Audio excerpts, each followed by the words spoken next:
1 फरवरी 2004 eastern standard time के मुताबिक रात के करीब 8:30 बज रहे थे और ह्यूस्टन टेक्सास में स्थित रिलायंस स्टेडियम में 71,000 दर्शक और दुनिया भर में 144 मिलियन से अधिक viewers annual Super Bowl 38 show को टेलीविजन पर लाइव देख रहे थे। न्यू इंग्लैंड पैट्रियट्स ने कैरोलिना पैंथर्स को 32-29 के स्कोर से हराया। लेकिन एक मिनट, आपने तो इस वीडियो पर यूट्यूब की स्टोरी देखने के लिए क्लिक किया था, तो ये सब मैं आपको क्या बता रहा हूँ। अब ईमानदारी से बोलूँ तो ये हमारी स्टोरी के लिए इतना मायने नहीं रखता, लेकिन इंपॉर्टेंट ये है कि इस इवेंट के हाफ टाइम शो के दौरान जो इंसिडेंट हुआ था वो, क्योंकि अगर उस वक्त ये हाफ टाइम शो नहीं हुआ होता तो शायद YouTube का इन्वेंशन भी नहीं होता। तो मैं हूं पैकमैन और आप देखने जा रहे हैं YouTube की अनसुनी इंटरेस्टिंग और इंस्पायर स्टोरी जो शायद आपको नहीं पता। जेनेट जैक्सन और जस्टिन टिम्बरलेक जस्टिन के उस वक्त के hit song rock your body पर परफॉर्मेंस कर रहे थे, लेकिन किसी कारण से कुछ गलत हो गया और जस्टिन ने जाने अनजाने में जेनेट की ड्रेस का एक हिस्सा खींच लिया, जिसके कारण जेनेट के बूब्स कुछ सेकंड्स के लिए एक्सपोज हो गए और मान लीजिए कि लाइव नेशनल टेलीविजन पर एक वार्डरोब माउंट फंक्शन हुआ। यह इंसिडेंट दुनिया भर में एक बहुत बड़ी सेंसेशनल खबर बन गई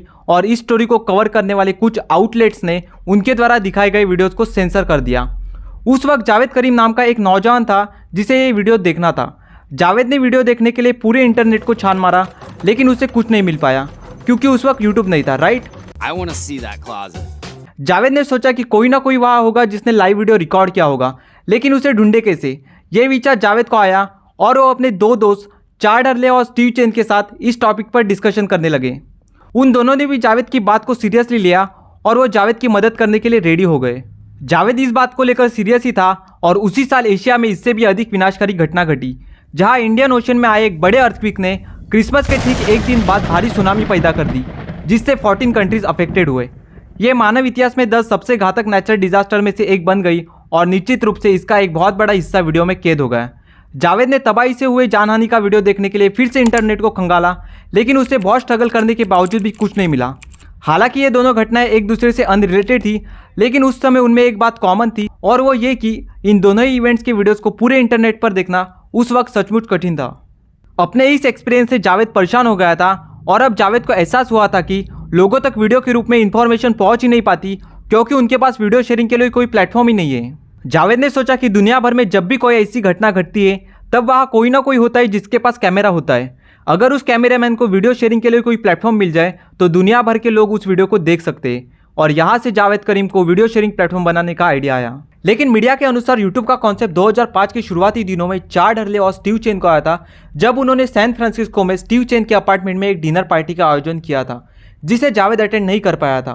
स्टीव और चैड के बोलने पर भी जावेद को विश्वास नहीं हो रहा था कि कोई ऐसी पार्टी हो रही है, इसलिए जावेद को गलत साबित करने के लिए स्टीव और चैड ने कैमरे से एक वीडियो रिकॉर्ड किया और उस वीडियो को जावेद को भेजने का फैसला किया।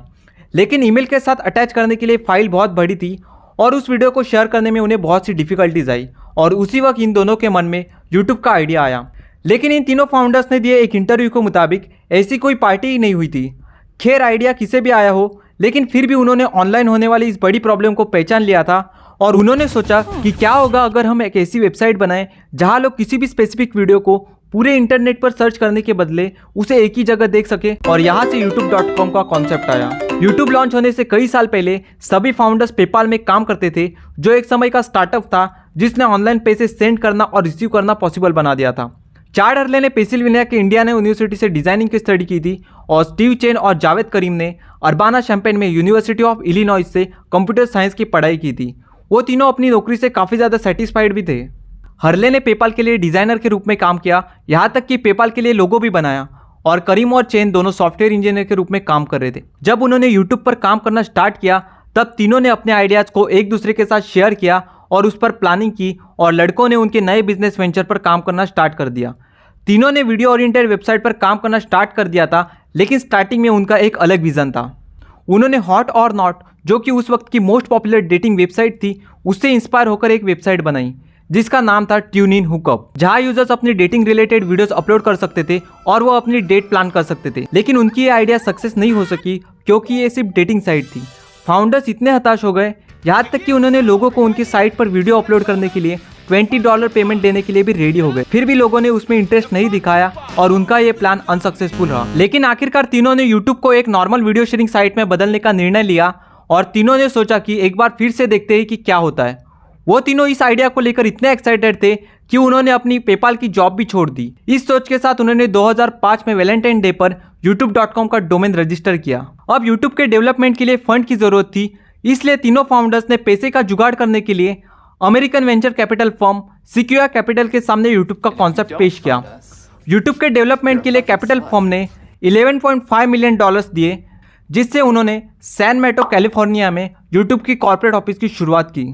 हर्ले ने साइट के डिज़ाइन एस्पेक्ट पर फोकस किया, जैसे कि साइट कैसे दिखेगी, और यहाँ तक कि कंपनी का लोगो भी बनाया। और करीम और चेन ने कोडिंग पर ध्यान दिया और यूट्यूब को सक्सेसफुल बनाने के लिए हर एक यूजर फ्रेंडली टेक्नोलॉजी को यूज किया गया। और फिर 25 अप्रैल 2005 को यूट्यूब का ऑफिशियली बीटा वर्जन को लॉन्च किया गया और सौभाग्य से उनकी मेहनत रंग लाई।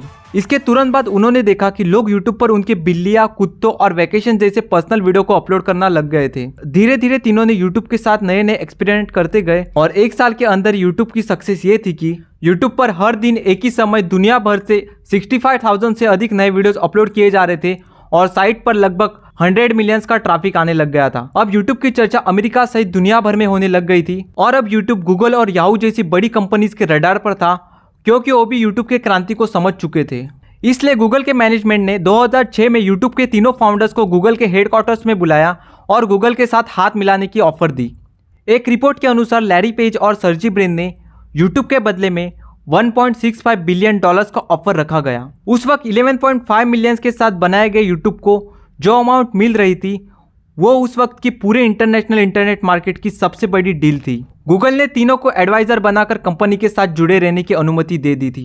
इस ऑफर को सुनकर तीनों फाउंडर्स ने एक दूसरे के साथ डिस्कशन करने के बाद वो गूगल के साथ जुड़े रहने के लिए रेडी हो गए और इस तरह गूगल ने यूट्यूब को $1.65 बिलियन के गूगल के शेयर के बदले में खरीद लिया गया। और उस दिन से आज तक यूट्यूब ने फिर कभी पीछे मुड़कर नहीं देखा और पिछले 18 साल से हमारे साथ बना हुआ है। तो ये थी आपके और मेरे favourite social media platform YouTube की स्टोरी।